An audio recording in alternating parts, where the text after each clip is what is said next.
Hello, students. I welcome you to this lecture number 4 of human genetics. If you remember, in the last lectures, we were done with autosomal recessive disorders. We discussed alkaptonuria. If you remember, we discussed phenylketonuria. We discussed albinism. We discussed sickle cell anemia. These many disorders we discussed successfully. Now, in this lecture, we are going to discuss another disorder that is called as uh, thalassemia. So, what we are going to discuss now is a disorder called thalassemia. Thalassemia. Thalassemia, like all these disorders we discussed, is also a autosomal recessive disorder, and caused due to it is caused due to mutation of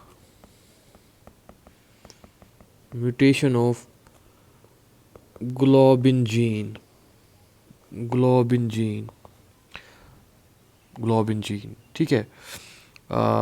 but you remember that we also discussed sickle cell anaemia. उसमें भी हमने बोला था beta globin gene में mutation होती है. ठीक है, तो यहाँ पे भी ग्लोबिन जीन में म्यूटेशन हो रही है, लेकिन यहाँ मैंने बीटा ग्लोबिन नहीं बोला. So it is called due to mutation of globin gene involving both alpha and beta types. Alpha and beta types. ठीक है, तो आपको याद होगा हीमोग्लोबिन जो है टेट्रामर आपके पास होता है, उसमें 2 ग्लोबिन चेन्स अल्फा होते हैं, 2 ग्लोबिन चेन्स बीटा होता है. ठीक है, सिकल सेल एनीमिया में सिर्फ बीटा इफेक्ट होता है, लेकिन यहाँ पे अल्फा भी इफेक्ट होता है, बीटा भी इफेक्ट होता है. और ये डिफरेंस है सिकल सेल एनीमिया में. डिफरेंस क्या है? Difference from sickle cell anaemia. Difference from sickle cell anaemia वो क्या है कि ये जो म्यूटेशन होती है ना, it is silencing. Mutation is totally silencing. Totally silencing मतलब देखो, सिकल सेल एनीमिया में हेमोग्लोबिन जब म्यूटेशन हुई थी तो हेमोग्लोबिन बना था, लेकिन डिफेक्टिव बना था, एचबीएस. ठीक है, लेकिन यहाँ पे जो म्यूटेशन है ना, इससे हेमोग्लोबिन जो है वो टोटली बनता ही नहीं है. That is no haemoglobin is formed, no globin chain is formed.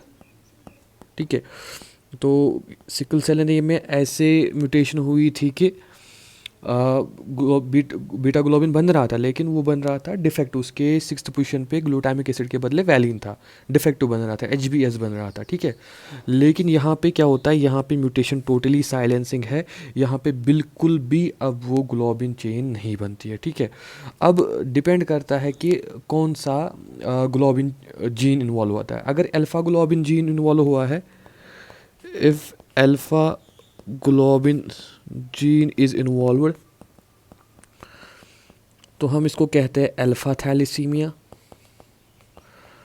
Alpha thalassaemia, ठीक है, जिसका जीन होता है ऑन क्रोमोसोम नंबर, अगर आपको याद होगा, it is on chromosome number 16. ठीक है, एंड अगर बीटा ग्लोबिन जीन इन्वॉल्व होगा, ठीक है, तो वो तो आपने पढ़ा ही है सिकल सेल एनीमिया में, that is present on chromosome number 11, तो उसको हम बोलते हैं बीटा थैलेसीमिया. ठीक है, बीटा थैलेसीमिया. तो ये चीज़ आपको ध्यान देनी है. ठीक है, तो सबसे पहले हमने बोला म्यूटेशन होती है ग्लोबिन जीन की. ठीक है, लेकिन यहाँ पर डिफरेंस है कि अल्फ़ा और बीटा ग्लोबिन जीन्स दोनों इन्वॉल्व हो सकते हैं. ठीक है, और डिफरेंस म्यूटेशन भी सेम तरह की नहीं है. म्यूटेशन साइलेंसिंग है. साइलेंसिंग का मतलब वहाँ पे तो बन रहा था, डिफेक्टिव बन रहा था, लेकिन यहाँ पे there will be no synthesis of the globin. ठीक है, तो इसीलिए कभी कभी इसको बोलते हैं हम quantitative disorder. Quantitative haemoglobin disorder. ठीक है, क्योंकि यहाँ पे क्वांटिटी इफेक्ट हो रही है, यहाँ पे टोटली कम क्वांटिटी इफेक्ट प्रोड्यूस हो रही है. लेकिन अगर आप सिकल सेल एनीमिया में देखोगे, वहाँ पे क्वांटिटी पे कोई फ़र्क नहीं पड़ रहा है, बन रहा है हेमोग्लोबिन फिर भी, लेकिन डिफेक्टिव बन रहा है. तो वो जो सिकल सेल एनीमिया है, that becomes a qualitative disorder. वो एक क्वालिटेटिव डिसऑर्डर बन जाता है. ठीक है, ये आपसे पूछा जा सकता है, which of the following is a quantitative haemoglobin disorder, यानी जिसमें क्वांटिटी कम हो जाती है, that is the thalassaemia, beat alpha और beta. And which of the following is a qualitative disorder, that is sickle cell anaemia because उसमें quality यानी haemoglobin का टाइप चेंज हो जाता है, वो HbS बनने लगता है, ठीक है। और हमने फिर से यहाँ पे बोला अगर अल्फा ग्लोबिन जीन म्यूटेट हो गया होगा तो हम इसको अल्फा थैलेसीमिया बोलेंगे, एंड अगर जो उसका जीन क्रोमोसोम नंबर 16 पे होता है एंड अगर बीटा ग्लोबिन जीन इन्वॉल्व होगा तो इसमें हमारे पास बीटा थैलेसीमिया हम इसको कह देंगे, ठीक है। अब इसमें भी क्या सिम्टम्स आएंगे, सिम्टम्स जो आएंगे वो आएंगे on the based on number of genes affected, ठीक है। तो सिम्टम्स टिपिकल एनीमिया सिम्टम्स होंगे, टिपिकल एनीमिया सिम्टम्स होंगे, ठीक है, टिपिकल एनीमिया सिम्टम्स होंगे, ठीक है। That is there will be fatigue, ठीक है, there will be fatigue, there will be pale skin, and there will be hypoxia of the organs, hypoxia, there will be hypoxia, that is decreased oxygen at the tissues, ठीक है। अब depending upon कितने jeans involve होंगे, ठीक है। अगर आपको पता होगा अल्फ़ा बीटा ग्लोबिन जो है ना, बीटा ग्लोबिन के लिए हमारे पास 2 अलील्स होता है, ठीक है, 2 11 क्रोमोसोम्स के पास, ठीक है। तो अगर दोनों ही अफेक्ट हो जाएंगे तो मेजर डिजीज़ हो जाएगी, ठीक है। तो अगर इनमें से एक ही अलील इफेक्ट होगा, एक अलील होगा तो हम इसको बोलते हैं माइनर डिजीज़, ठीक है। लेकिन अगर बोथ अलील्स इफेक्ट हो जाएंगे, ठीक है, तो हम इसको बोलते हैं बीटा थैलेसीमिया मेजर डिजीज़, ठीक है। लाइकवाइज अगर हम अल्फ़ा ग्लोबिन की बात करेंगे, ठीक है, अगर हम अल्फ़ा ग्लोबिन की बात करेंगे, ठीक है, तो इसके हमारे पास 4 अलील्स होते हैं, यानी 2 जीन्स और 4 अलील्स, ठीक है। तो अगर इसी तरह 1 से लेकर अगर 1 अलील, 2 अलील, 3 अलील, 4 अलील, ठीक है, अगर इफेक्टिव होगा तो अगर एक ही इफेक्ट होगा तो देर इज़ नो सिम्टम, अगर एक ही इफेक्ट होगा तो सिम्टम कोई नहीं आता क्योंकि इससे ज़्यादा फ़र्क नहीं पड़ता है। अगर 2 इफेक्ट होंगे देर आर माइल्ड सिम्टम्स, तो थोड़े से सिम्टम्स आ जाते हैं। और अगर 3 और 4 अलील्स अगर इफ़ेक्ट हो गए, 3 या 4 अलील्स इफ़ेक्ट होंगे तो ये मेजर डिजीज़ बन जाती है, ठीक है, मेजर डिजीज़ बन जाती है जिससे ऑक्सीजन ट्रांसपोर्ट बहुत ही ज़्यादा कम हो जाता है एंड जिससे डेथ के चांसेस इंक्रीज़ हो जाता है, ठीक है। So there is severe decrease in O2 transport, ठीक है, which will result in death, which will result in death before birth और सून आफ्टर बर्थ, ठीक है। तो या तो बिफोर बर्थ ही डेथ होगी या सून आफ्टर बर्थ डेथ हो सकती है, ठीक है। तो ये मैं ब्रीफली मैंने बोला कि थैलेसीमिया में होता क्या है, ठीक है। तो आपके लिए इतना काफ़ी है, ठीक है। तो मैंने क्या बोला, सबसे पहले अगर आपको याद होगा मैंने बोला thalassaemia is a mutation of globin gene, ठीक है। तो इससे पहले भी ग्लोबिन जीन्स की म्यूटेशन हमने पढ़ी है, ठीक है। तो ये चीज़ आप याद रखना, ठीक है, इससे पहले भी हमने पढ़ी है, लेकिन वहाँ पे क्वालिटी इफेक्ट हो रही थी। तो और यहाँ पे वहाँ पे सिर्फ beta globin sickle cell anaemia में, यहाँ में अल्फ़ा भी और बीटा भी, ठीक है। तो हमने बोला डिफरेंस है सिकल सेल एनीमिया से ये कि म्यूटेशन टोटली साइलेंसिंग है, यानी कुछ भी बीटा ग्लोबिन का कुछ भी ये अमाउंट जो है बीटा प्रोड्यूस नहीं होता है, ठीक है। तो क्वांटिटेटिव डिसऑर्डर है, सिकल सेल एनीमिया में प्रोड्यूस होता है HbS, तो वो क्वालिटेटिव डिसऑर्डर है। अब हमने बोला अगर अल्फ़ा जीन इन्वॉल्व होगा जो कि क्रोमोसोम नंबर 16 पे है तो हम इसको बोलते हैं अल्फ़ा थैलेसीमिया। अगर बीटा ग्लोबिन जीन इन्वॉल्व होगा तो हम उसको बोलते हैं बीटा थैलेसीमिया जिसका जीन क्रोमोसोम नंबर 11 पे है, ठीक है। सिम्टम्स टिपिकल एनीमिया के सिम्टम्स होंगे, ठीक है। तो लाइक इसमें फैटीग आ जाएगा, ठीक है, थकावट, पेल स्किन, हिपोक्सिया होने लगेगा, ठीक है। और ये सिम्टम्स भी according to number of alleles आएंगे, ठीक है। बीटा ग्लोबिन के लिए हमारे पास 2 अलील्स होते टोटल, तो एक अलील होगा तो माइनर डिजीज़ है, इससे कोई ज़्यादा फ़र्क नहीं पड़ेगा। दोनों अलील्स इफेक्ट होंगे तो मेजर डिजीज़ है, ज़्यादा सिम्टम्स आएंगे और इससे डेथ हो सकती है। इसी तरह अल्फ़ा ग्लोबिन जीन के लिए हमारे पास 4 अलील्स होते हैं, तो 1 से 4 तक जितने इफेक्ट होंगे उतने हिसाब से सिम्टम्स आएंगे। 1 से कोई सिम्टम नहीं आएगा, 2 तो माइल्ड सिम्टम्स आएंगे, 3 से 4 अलील्स अगर डिफेक्ट हो गए तो मेजर डिजीज़ हो जाएगी जिससे severe decrease in oxygen transport हो जाएगा and it may result in death before और सून आफ्टर द बर्थ, ठीक है। सो आई होप आपको ये थैलेसीमिया डिसऑर्डर जो है अच्छे से समझ आया होगा, ठीक है। So will go into next disorder, ठीक है। That disorder is called as cystic fibrosis. Although ये डिसऑर्डर डिस्कस्ड नहीं है such in your book, but बहुत जगहों पे मेंशन किया है आपकी NCERT ने इसको, तो हम इसके बारे में थोड़ा सा जानेंगे अब सिस्टिक फाइब्रोसिस, और बहुत ही कॉमन डिसऑर्डर भी है, ठीक है। Cystic fibrosis due to mutation of CFTR which is abbreviated as cystic fibrosis transmembrane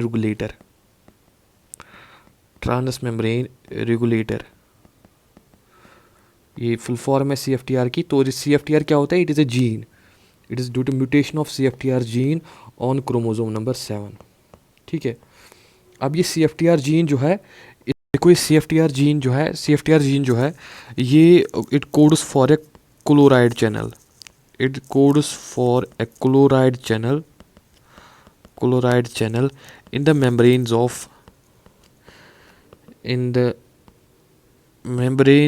of cells, ठीक है, in the membranes of various cells, ठीक है।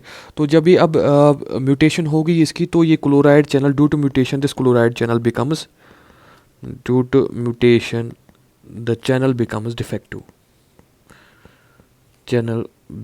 डिफेक्टिव, ठीक है।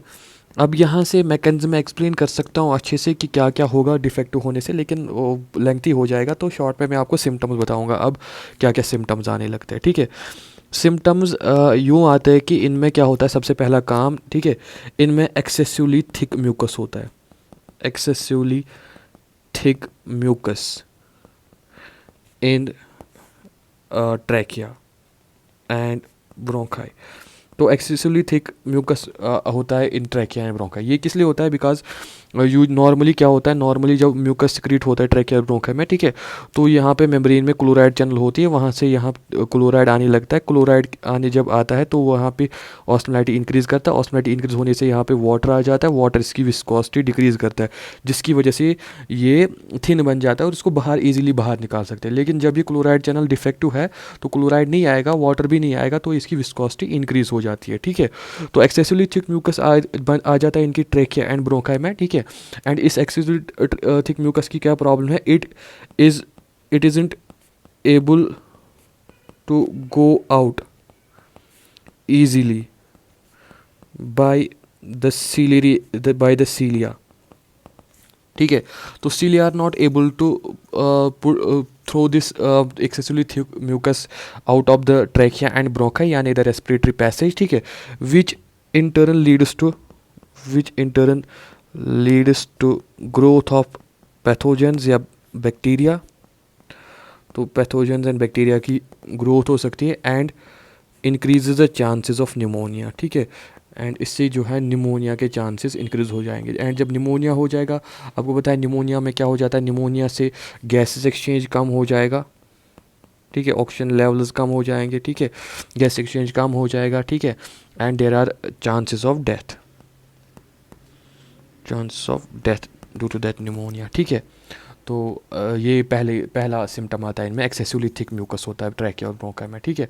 तो मेन सिम्टम तो यही है। इसके अलावा कुछ और सिम्टम्स अगर मैं देखूं, ठीक है, तो नंबर 2 सिम्टम अगर आप देखोगे, ठीक है, इनमें दे हैव साल्टी स्वेट, ठीक है, इनमें साल्टी स्वेट होता है, ठीक है। स्वेट ग्लैंड्स में क्या होता है, जो ये मतलब ये मान लो स्वेट ग्लैंड का डक्ट है, तो स्वेट जब सिक्रीट होता है, ठीक है, इसमें ये उल्टा फंक्शन होता है इस क्लोराइड चैनल का, ये स्वेट से ही क्लोराइड, सोडियम क्लोराइड एब्जॉर्ब कर देती है, ठीक है।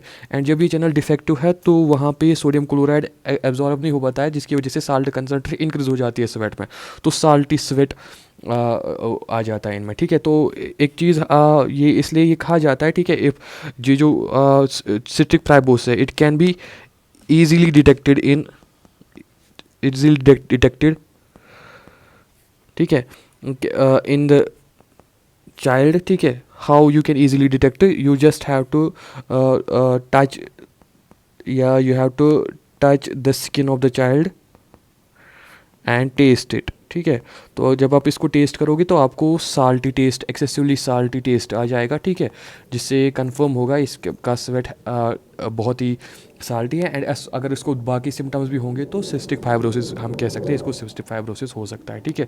तो साल्टी स्वेट है, excessively thick mucus and in trachea and bronchi et cetera. So that's all you need to know about the cystic fibrosis, ठीक है। म्यूटेशन होती है CFTR जीन की, ठीक है, क्रोमोसोम नंबर 7 पे, जो कोड करता है क्लोराइड चैनल के लिए, ठीक है। एंड म्यूटेशन से चैनल डिफेक्टिव बन जाती है, ठीक है। एंड जब चैनल डिफेक्टिव हो जाएगी तो सिम्टम्स आएंगे उसी हिसाब से, लाइक एक्सेसिवली थिक म्यूकस होता है ट्रैकिया और ब्रोंकाई में, जिसको सीलिया बाहर नहीं निकाल पाते, जो इंटरन ग्रोथ ऑफ बैक्टीरिया जिससे इंक्रीज हो जाती है, ठीक है। एंड इससे चांसेस इंक्रीज हो जाते हैं निमोनिया के, निमोनिया से गैस एक्सचेंज कम हो जाएगा, गैस एक्सचेंज कम होने से चांसेस आ जाते हैं इंक्रीज डेथ के, ठीक है। और क्योंकि स्वेट में जो सोडियम क्लोराइड है वो भी एब्जॉर्ब नहीं हो पाता है, तो इसकी वजह से साल्टी स्वेट बन जाता है, साल्टी स्वेट डिजीज़ बन जाती है। तो चाइल्ड को अगर आप टच करोगे एंड टेस्ट करोगे आपको साल्टी टेस्ट आ जाएगा सिस्टिक फाइब्रोसिस में, ठीक है। So that's all about the cystic fibrosis. Next, we will go into another disease that's called as Tay-Sachs disease. Tay-Sachs disease, इसके बारे में ज़्यादा नहीं कहूँगा। Tay-Sachs disease जो है, it is due to mutation of enzyme hexosaminidase,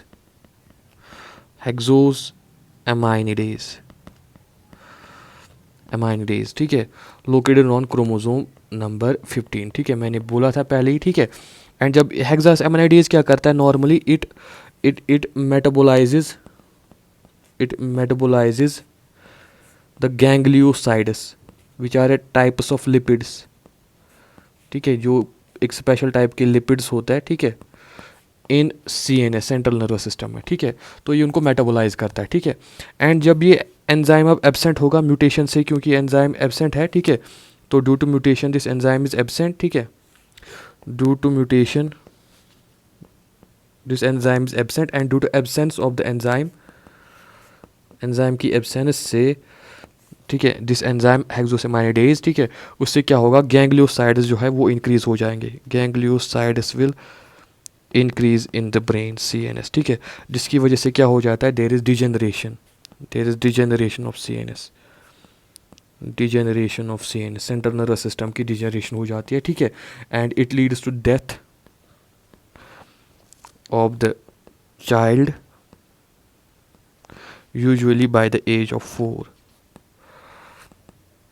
4 साल से पहले वो उसकी चाइल्ड की डेथ हो जाती है, बिकॉज उसका नर्वस सिस्टम प्रोग्रेसिवली डिजेनरेट होने लगता है, उसके सारे functions, motor function, sensory functions lose होने लगता है उसमें, ठीक है, वो सारे लूज़ होने लगता है, जिसकी वजह से फिर उसकी डेथ हो जाती है, ठीक है। तो ब्रीफली मैंने कहा Tay-Sachs डिजीज़ जो है, इसमें क्या होता है, इसमें म्यूटेशन हो जाती है एंजाइम की, that is hexosaminidase which is on chromosome number 5, ठीक है। ये हेक्सोसेमाइनिडेज मेटाबोलाइज करता है गैंग्लियोसाइड्स को CNS में, ठीक है। एब्सेंस ऑफ द एंजाइम की वजह से गैंग्लियोसाइड्स इंक्रीज हो जाते हैं CNS में, जिसकी वजह से डिजेनरेशन हो जाती है CNS की, and that degeneration leads to death of the child usually by the age of 4, ठीक है। So that's all about the autosomal recessive disorders, मैंने मोर देन सफिशिएंट डिस्कस किए, ठीक है। अब हमारे पास नेक्स्ट सेक्शन आ जाता है ऑटोसोमल डोमिनेंट डिसऑर्डर्स का, बट आपकी कॉपी में ऑटोसोमल डोमिनेंट डिसऑर्डर्स, आपकी टेक्स्ट में ऑटोसोमल डोमिनेंट डिसऑर्डर्स मेंशन नहीं है, ठीक है। सो नेक्स्ट सेक्शन था हमारा ऑटोसोमल डोमिनेंट डिसऑर्डर्स, ठीक है। बट इनमें प्रॉब्लम क्या है कि ये ऑटोसोमल डोमिनेंट डिसऑर्डर्स जो है, they are not in NCERT, ठीक है। तो NCERT में के सिलेबस में ये नहीं है, ठीक है। फिर भी मैं कुछ डिस्कस करूँगा आपके सामने, ठीक है, सम डिसऑर्डर्स आई विल डिस्कस, ठीक है, ताकि ये थोड़ा सा आप कुछ डिसऑर्डर्स के बारे में जानो, ठीक है। बहुत सारे डिसऑर्डर्स है, ठीक है, लाइक हम 3 डिसऑर्डर्स के बारे में डिस्कस करेंगे। एक डिसऑर्डर आ जाता है जिसका नाम है ऑस्टियोजेनेसिस इम्परफेक्टा, ठीक है, इम्परफेक्टा। दूसरा डिसऑर्डर आ जाता है जिसका नाम है एकॉन्ड्रोप्लेजिया, ठीक है। तीसरा डिसऑर्डर है जिसका नाम है एह्लर्स-डायनलॉस सिंड्रोम, ठीक है। और भी एक डिसऑर्डर है दैट्स कॉल्ड मायोटोनिक डिस्ट्रॉफी, ठीक है। और भी एक डिसऑर्डर है दैट्स कॉल्ड मैराथन सिंड्रोम, ठीक है। बहुत सारे डिसऑर्डर्स है, ठीक है। तो लेकिन मैराथन सिंड्रोम, ठीक है, लेकिन इसमें से मैं आपको ब्रीफली डिस्कस करूंगा पहले 3, ऑस्टियोजेनेसिस इम्परफेक्टा, एकॉन्ड्रोप्लेजिया एंड एह्लर्स-डायनलॉस सिंड्रोम, क्योंकि ये कुछ थोड़े से स्पेशल है, ठीक है। लाइक मैं पहले जाऊँ इस पे ऑस्टियोजेनेसिस इम्परफेक्टा,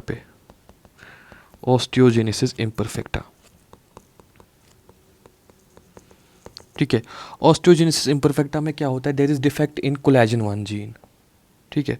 यहाँ पर कोलेजन, देखो कोलेजन के हमारे पास डिफरेंट टाइप्स होते हैं, ठीक है, 1 2 3। तो इसमें क्या होता है, कोलेजन टाइप 1 जो है ना, वही उसमें डिफेक्ट आ जाता है। देयर इज डिफेक्ट और म्यूटेशन भी आप इसी को कहते हैं। देयर इज डिफेक्ट और mutation in gene of collagen type 1। Collagen के बहुत सारे टाइप्स होते हैं, आपको अभी लगा होगा कि शायद कोलेजन सिर्फ एक ही है, कोलेजन टाइप 5-6 टाइप्स होते हैं कोलेजन के, ठीक है। तो टाइप 1 कोलेजन जो है ना, उसी की जीन में म्यूटेशन आ जाती है, ठीक है। एंड ये कोलेजन जो है, ये टाइप 1 कोलेजन जो है, ये आपकी आइज़ में होता है, बोन्स में होता है, ठीक है, बहुत सारी जगहों पे होता है, सिक्लेरा में होता है, ठीक है। तो अब सिम्टम्स क्या आ जाते हैं, बहुत ही स्पेशल सिम्टम्स आते हैं, ठीक है। 3 मेन सिम्टम्स आते हैं। नंबर 1 सिम्टम इनमें they have blue sclera, blue eyes, या लेकिन आप जो प्रॉपर टर्म है दैट इज़ अ सिक्लेरा, ठीक है। आपको अगर याद होगा, आपकी अगर आप आंखें देखोगे, किसी की भी आंखें देखोगे, ठीक है, आंखों में आपको बीच में एक पिपिल नज़र आता है, ठीक है। पिपिल के अराउंड आपको ये, क्योंकि कॉर्निया ट्रांसपेरेंट हो तो आप तो ऐसे आइरिस नज़र आता है, ट्रांसपेरेंट कॉर्निया से आपको आइरिस भी नज़र आता है, जिससे पिगमेंटेशन आ जाती है। फिर ये सारा एरिया जो है यहाँ से यहाँ तक, यहाँ से यहाँ तक, ये सारा एरिया आपको वाइट दिखाई देता है, नॉर्मली वाइट दिखाई देता है। एंड ये वाइट क्यों दिखाई देता है? क्योंकि इसमें कोलेजन होता है, कोलेजन 1 होता है, ठीक है। और इस कोलेजन 1 के नीचे वेन्स होते हैं, ब्लू कलर्ड वेन्स होते हैं, ठीक है। नाउ यहाँ पे क्योंकि कोलेजन 1 एब्सेंट होगा, ठीक है, डिफेक्ट हो गया, म्यूटेशन हो गई कोलेजन 1 में, कोलेजन 1 एब्सेंट है, तो उसकी वजह से स्क्लेरा वाइट नहीं हो जाता है, स्क्लेरा के नीचे जो ब्लू वेन्स है वही नज़र आने लगती है, ठीक है। एंड इससे ब्लू आइज़ हमें लगती है, इसका ब्लू स्क्लेरा होता है एक्चुअली। पीपल आइरिस ब्लू नहीं होता है, ये स्क्लेरा ब्लू होता है, ठीक है। एंड ये ब्लू की है, it is due to absence of collagen 1, collagen 1 की एब्सेंस से ये ब्लू सिक्लेरा हमें दिखता है, ठीक है। और क्यों होता है blue sclera? Because these are and जो ब्लूशनेस है, ब्लूशनेस जो है, it is due to underneath veins, underneath veins, जिनको नॉर्मली कोलेजन मास्क करता था, ऊपर कोलेजन के ऊपर बैठता तो हमें वाइट दिखता था, लेकिन अब कोलेजन नहीं है तो वो ब्लूशनेस हमें दिखेगी, ठीक है। तो ब्लू सिक्लेरा, ये सारा एरिया ब्लू होगा, ये सारा एरिया ब्लू होगा, फिर से मैं बताऊंगा, ठीक है। वो ब्लूशनेस यहाँ से होगी, आप गूगल पे जाके सर्च कर सकते हो, इमेजेस आपको मिल जाएंगे, ठीक है। नंबर 2 जो सिम्टम इनमें आ जाता है हमारे पास, इनको ब्रिटल बोन्स होते हैं, ब्रिटल बोन्स होते हैं, ठीक है। और ये बोन्स जो है ना, ये ईजीली फ्रैक्चर हो जाते हैं, ईजीली फ्रैक्चर। ऑफन ये कंप्लेंट करते हैं ये लोग कि हमें ज़्यादा फ्रैक्चर्स होते हैं ईजीली, हम थोड़ा सा ऐसे करते हैं तो फ्रैक्चर हो जाता है, ठीक है। तो ब्रिटल बोन डिजीज़ भी इसको इसलिए कहता है, ठीक है। नंबर 3 इनमें क्या होता है, इनमें हेयरिंग लॉस भी होता है, हेयरिंग लॉस। क्योंकि अगर आपको पता होगा कि मैलियस इनकस स्टेपस, ये हमारे एयर ऑजिकल्स है, ठीक है, तो ये भी एक्चुअली बोन्स है। जब ये वीक होंगे तो इनके वीक होने से हेयरिंग लॉस भी हो जाता है। तो ये 3 मेजर सिम्टम्स इनमें आते हैं, ब्लू सिक्लेरा होता है इनमें, ब्रिटल बोन्स होते हैं इनमें जो इजीली फ्रैक्चर हो जाते हैं, एंड इनको हेयरिंग लॉस होता है क्योंकि मैलियस इनका स्टेपस जो है ये वीक होता है, ये 3 एयर ऑजिकल्स या बोन्स जो है। तो पहला मैंने डिस्क्राइब किया ऑस्टियोजेनेसिस इम्परफेक्टा, ठीक है। तो नेक्स्ट डिसऑर्डर में जाऊँगा मैं, ठीक है। Next disorder is so called achondroplasia, achondroplasia, ठीक है। एकॉन्ड्रोप्लेजिया जो है, इसमें क्या आ जाता है, there is mutation in gene called as FGFR, ठीक है। FGFR का मतलब होता है fibroblast growth factor receptor, fibroblast. ये बहुत ही कम्प्लेक्स डिसऑर्डर्स होता है, ठीक है। अगर हम इनके बायोकेमिकल मैकेनिज्म में जाएंगे, फाइब्रोब्लास्ट ग्रोथ फैक्टर रिसेप्टर, इसी जीन में म्यूटेशन आ जाती है, ठीक है। अब ये जीन जो है ना, gene is important for growth of long bones, it is important for growth of long bones, long bones की ग्रोथ के लिए ये इम्पॉर्टेंट होता है, ठीक है। ये FGFR जीन, ठीक है, fibroblast growth factor receptor gene, ठीक है।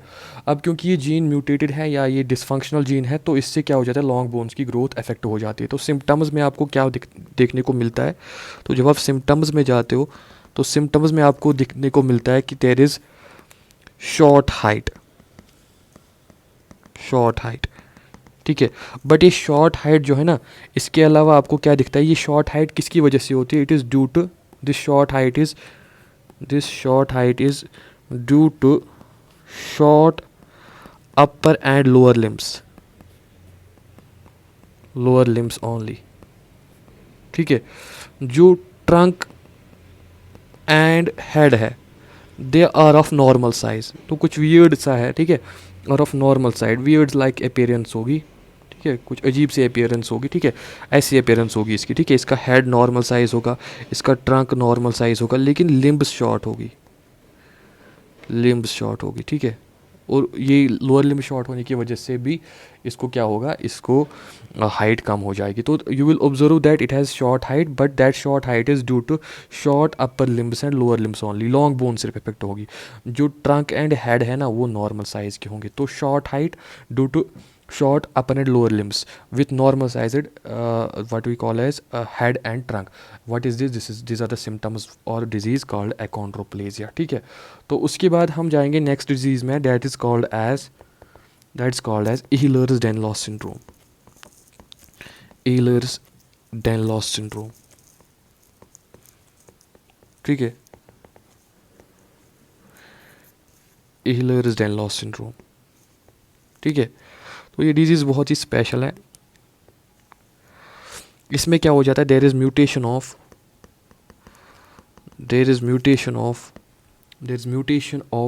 Collagen 5 type 5. ठीक है, कोलेजन टाइप 5 कोलेजन की म्यूटेशन हो जाती है. एंड ये टाइप 5 कोलेजन जो है ना, ये आपकी स्किन में होता है, स्किन एंड जॉइंट्स में होता है, स्किन और जॉइंट्स में ये होता है, ये टाइप 5 कोलेजन. ठीक है, तो अब सिम्टम्स क्या आ जाते हैं, तो देखो सिम्टम्स बहुत ही अजीब सिम्टम्स है. ठीक है, तो नंबर 1 सिम्टम आ जाता है इनमें, they have hyper extensible skin. ठीक है, आप ये स्किन है, मान लो आपने इसको यहाँ पकड़ा हाथ से. ठीक है, तो आप इस स्किन को इतना उठा सकते हो. ठीक है, ऊपर उठा सकते हो, हाइपर एक्सटेंसिबल स्किन है. ठीक है, इसलिए इसको रबर मैन सिंड्रोम भी बोलते हैं, रबर मैन सिंड्रोम. ठीक है, रबर मैन की तरह होता है, जैसे रबर लाइक स्किन होती है. ठीक है, रबर लाइक स्किन होती है, हाइपर एक्सटेंसिबल स्किन. ठीक है, तो पहला सिम्टम यही आ जाता है. And number 2, hyper extensible joints. इनको जॉइंट्स भी बहुत ही ज़्यादा हाइपर एक्सटेंसिबल होते हैं, जिसकी वजह से ये छोटे छोटे क्रीविसेस में फिट हो सकता है, क्योंकि इनकी स्किन भी हाइपर एक्सटेंसिबल है और इनके जॉइंट्स भी हाइपर एक्सटेंसिबल है. ठीक है, मान लो ये इनका हाथ है. ठीक है, तो ये अपने थंब्स को ऐसे उल्टी डायरेक्शन में यहाँ तक पहुँचा सकता है. ठीक है, तो ऐसे इतने जॉइंट्स होते हैं इनके हाइपर एक्सटेंसिबल. ठीक है, तो ये 2 फीचर्स है एहलर्स-डायनेस सिंड्रोम के. तो मैंने डिस्क्राइब किया आपके पास आपको ऑटोसोमल डोमिनेंट डिसऑर्डर्स कुछ लाइक ऑस्टियोजेनेसिस इम्परफेक्टा. ठीक है, तो मैंने ऑस्टियोजेनेसिस इम्परफेक्टा में आपको क्या बोला. ठीक है, अगर आपको याद होगा, मैंने बोला आपको ऑस्टियोजेनेसिस इम्परफेक्टा जो है, it is due to defect of gene collagen 1. तो कोलेजन 1 जो है ना, ये आपकी आइज़ और बोन्स में होता है, तो इसकी वजह से ब्लूस आइज़ आ जाते हैं, लेकिन ब्लूशनेस सिक्लेरा में होती है, जो नॉर्मली वाइट होता है. क्यों वाइट होता है, क्योंकि उसमें कोलेजन 1 होता है जो मास्क करता है ब्लूइश वेन्स को. ठीक है, तो अब जब वो नहीं होगा तो ब्लूइशनेस ऑफ द वेन्स जो है, अंडरनीथ वेन्स जो है वो एक्सपोज हो जाएगी. ठीक है, ब्रिटल बोन्स होते हैं इसमें जो इजीली फ्रैक्चर हो जाते हैं. हेयरिंग लॉस हो जाता है क्योंकि मेलिस इनका स्टेपस भी कमज़ोर होता है. अकाउंट्रोप्लेजिया में FGFR जीन म्यूटेट हो जाता है, जो लॉन्ग बोन्स की ग्रोथ के लिए इंपॉर्टेंट है. तो सिम्टम्स में क्या आ जाता है, आपके पास शॉर्ट हाइट होती है, लेकिन that short height is due to short upper and lower limbs only. Trunk और हेड नॉर्मल साइज का होता है. ईलर्स-डायनेस सिंड्रोम, इसमें म्यूटेशन हो जाती है कोलेजन 5 की, जो स्किन और जॉइंट्स में होता है. तो सिम्टम्स आएंगे हाइपर एक्सटेंसिबल स्किन, जो बहुत ही ज़्यादा फ्लेक्सिबल होती है, रबर लाइक. ठीक है, एंड हाइपर एक्सटेंसिबल जॉइंट्स जो किसी भी डायरेक्शन में मुड़ सकते हैं. ठीक है, so that's all about the autosomal dominant disorders. इसके साथ हमारा ऑटोसोमल किस्सा सारा खत्म हो जाता है. अब हम नेक्स्ट सेक्शन में सेक्स लिंक्ड डिसऑर्डर्स स्टार्ट करेंगे एंड क्रोमोसोमल डिसऑर्डर्स खत्म कर लेंगे. ठीक है, that's all for today. I hope you understood everything. Keep smiling and Assalamu alaikum.